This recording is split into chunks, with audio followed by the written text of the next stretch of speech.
Mar Thomas ലീഹ സ്ഥാപിച്ച സഭാസമൂഹങ്ങളേവ. എത്ര സഭാസമൂഹങ്ങളാണ് മാർ തോമാസ് ലീഹ സ്ഥാപിച്ചത്? 7 സഭാസമൂഹങ്ങളാണ് മാർ തോമാസ് ലീഹ ഭാരതത്തിൽ സ്ഥാപിച്ചത്. Page number 87. അതിൽ ഫസ്റ്റത്തെ പാരഗ്രാഫിലുണ്ട്. ഏതൊക്കെയാണെന്ന് പറയാം നമുക്ക്. നിരണം, കൊല്ലം, നിലയ്ക്കൽ, കുക്കമംഗലം, കോട്ടക്കാവ്, കൊടുങ്ങല്ലൂർ, പാലയൂർ. ഓക്കെ, ഇപ്പോൾ വെച്ചിട്ട് 2 എണ്ണമുണ്ട്. ഏതൊക്കെയാണ്? നിരണം, നിലയ്ക്കൽ. പിന്നെ വെച്ചിട്ടുള്ളത് ഏതൊക്കെയാണ്? വെച്ചിട്ട് കൊല്ലം, കൊക്കമംഗലം, കോട്ടക്കാവ്, കൊടുങ്ങല്ലൂർ. പിന്നെ ഒരു സ്ഥലം വെച്ചിട്ടാണ് പാലയൂർ. അപ്പം അങ്ങനെ ഓർത്തിരിക്കാവോ? നിരണം, നിലയ്ക്കൽ, അത് ഒരുമിച്ച് ഓർക്കുക. പിന്നെയോ കൊല്ലം, കൊക്കമംഗലം. പിന്നെയോ കോട്ടക്കാവ്, കൊടുങ്ങല്ലൂർ.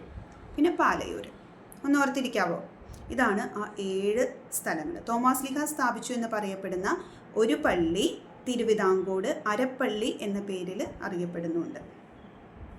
ഓക്കെ, ഇനി അടുത്ത ക്വസ്റ്റ്യൻ നോക്കാം.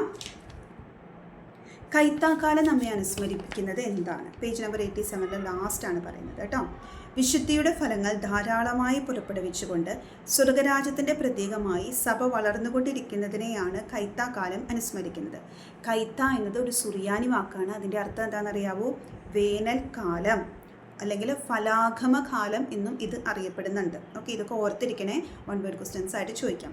ഫലാഗമകാലം എന്നും കൈത്താക്കാലം അറിയപ്പെടുന്നു. കൈത്ത എന്ന വാക്കിൻ്റെ അർത്ഥം സുറിയാനി വാക്കാണ്, വേനൽക്കാലം. അപ്പോൾ എന്താ സംഭവിച്ച? വിശുദ്ധിയുടെ ഫലങ്ങൾ ധാരാളമായി പുറപ്പെടുവിച്ചുകൊണ്ട് സ്വർഗരാജ്യത്തിൻ്റെ പ്രതീകമായി സഭ വളർന്നുകൊണ്ടിരിക്കുന്നതിനെയാണ് കൈത്താക്കാലം അനുസ്മരിക്കുന്നത്. ഓക്കെ, പന്തക്കുസ്ത തിരുനാളിന് ശേഷം 7 ആഴ്ചകൾ കഴിഞ്ഞു വരുന്ന ഞായറാഴ്ചയാണ് കൈത്താക്കാലം ആരംഭിക്കുന്നത്.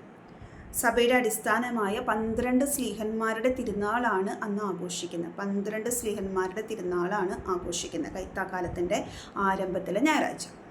ഓക്കെ ആണോ?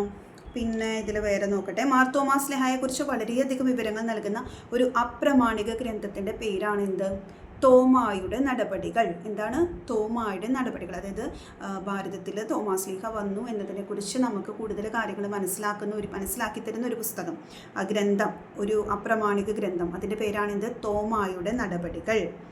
AD 72 മൈലാപ്പൂരിലെ ചിന്നമലയിൽ വെച്ച് ശത്രുക്കളുടെ ശൂലത്താൽ മുറിവേറ്റ് തോമാസ് ലീഹ രക്തസാക്ഷിത്വം വരിച്ചു. ജൂലൈ 3-ാം തീയതിയാണ് ദുക്രാന തിരുനാൾ എന്ന പേരിൽ നമ്മൾ ആ ഓർമ്മ ആചരിക്കുന്നത്. 1972 തോമാസ് ലീഹയുടെ 19ാം ചരമശതാബ്ദി ആഘോഷിച്ചപ്പോൾ 6ാം പൗലോസ് പാപ്പ അദ്ദേഹത്തെ ഭാരതത്തിൻ്റെ സ്ലീഹ എന്ന് പ്രഖ്യാപിച്ചു. ആരാണ്? 6ാം പൗലോസ് പാപ്പയാണ് ഭാരതത്തിൻ്റെ സ്ലീഹയായിട്ട് തോമാസ് ലീഹായെ പ്രഖ്യാപിച്ചത്. ഓക്കെ, ഇതൊക്കെ 1 വേർഡ് ക്വസ്റ്റ്യൻ ആയിട്ട് ചോദിക്കാം കേട്ടോ.